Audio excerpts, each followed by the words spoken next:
Why can't you just let it go? I sat on the bed and listened to every single word he said. That burning thread pulled tighter than ever before. Like something in a distant direction was trembling with fury. Not for Liam, but for me. I pressed my hand to my chest. I wanted to tell myself to let go of Liam. I thought I already had, but there was a dull ache in my chest. I looked at the hair on the carpet. My hair. And then I knew. I hated him. Once hatred takes root, there's no going back. The night before my wedding, my hair was gone. The silver hair passed down through generations of the Warwick bloodline, the symbol of our lineage that could summon wolf packs under the full moon and make even the most feral beasts submit by instinct, had been shaved off. While I passed out, I lay there with my bare scalp exposed, and I saw Zoe standing beside the bed. She wore a black tactical vest. She was fiddling with a bone blade in her hand. The blade had been coated with wolf bone extract. She grinned at Liam. She hasn't even completed her first transformation. What gives her the right to stand beside an alpha? Liam's inner circle howled along with her. Zoe, that's not really fair. One of them chimed in. That sleep sashage was a gift from the alpha himself. Wolf bait mixed with moonflower, enough to knock out a bear. The marking ceremony's tomorrow. Zoe waved a hand dismissively. Not that it matters anyway. Once she's in our pack, her status was always up for re-evaluation. Looking like this, she's perfect for starting from the lowest rung. Amid the roaring laughter filling the room, Liam glanced at me. Just one glance. Then he looked away. They're all brothers who fought alongside me in the north, he said. Just a joke. Don't take it seriously. Just wrap a veil around your head tomorrow. No one will notice. He paused. His tone suddenly softened. And you're still the woman I'm going to mark. My Luna. I shifted my body slightly. The drug hadn't worn off yet. My limbs felt like they were filled with lead. He didn't wait for my response. He turned around and walked out of the bedroom with his men. The door closed. The room was left with just me and that herbal sashage, still swaying slightly above the headboard. The way he looked at me was cold. Cold as if he was staring at a stranger. He was my chosen mate, the mate I chose. Not the one the moon goddess chose for me. I thought choosing for myself meant I was guaranteed to be right. I spent 6 years proving one thing. I was wrong. Got it from the Scottish Highlands. Added some moonflower from the border. Best thing for sleep. Rest well. Be my most beautiful bride tomorrow. Natalie, don't be mad. Zoe's always had a big mouth. We drove all night. Across 3 states. We thought it was a surprise.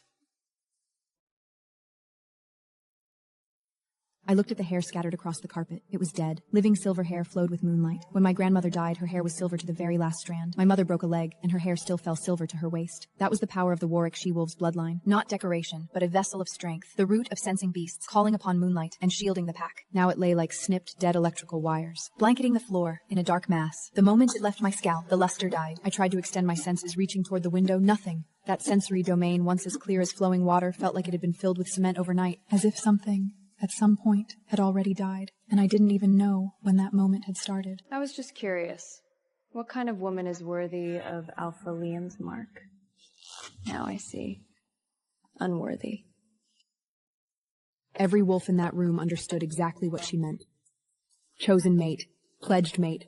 I chose him. He chose me. I thought that was love.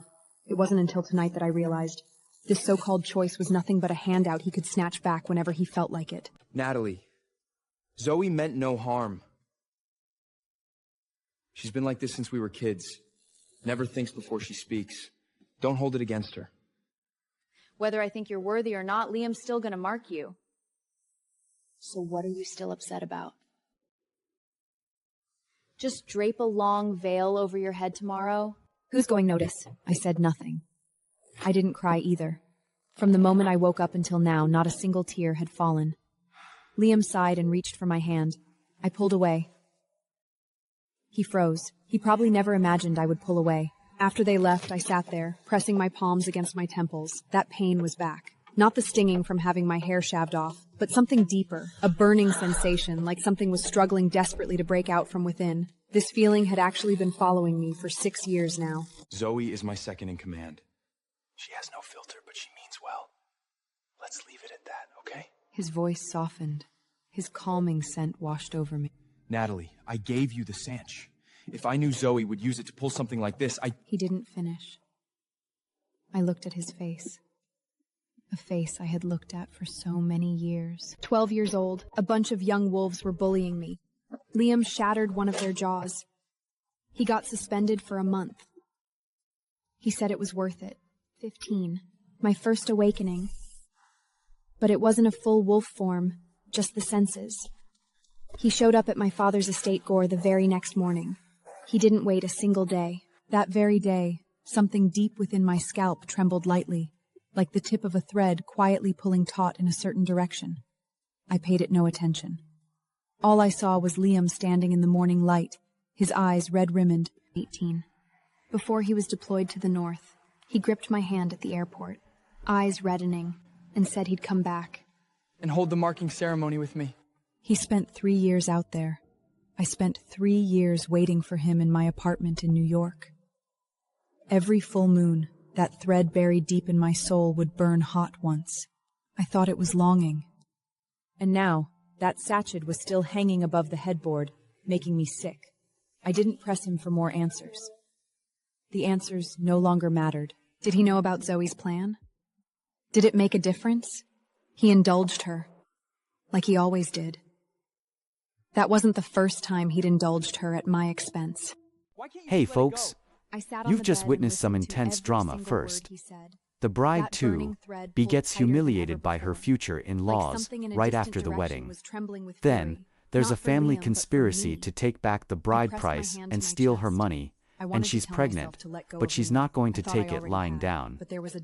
There's a shocking revelation about the family's genetic problem, and she decides to fight back. What will happen next?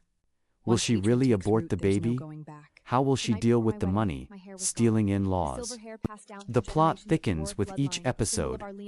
Don't miss out on the rest of this thrilling series. Head back to the main page to watch more episodes.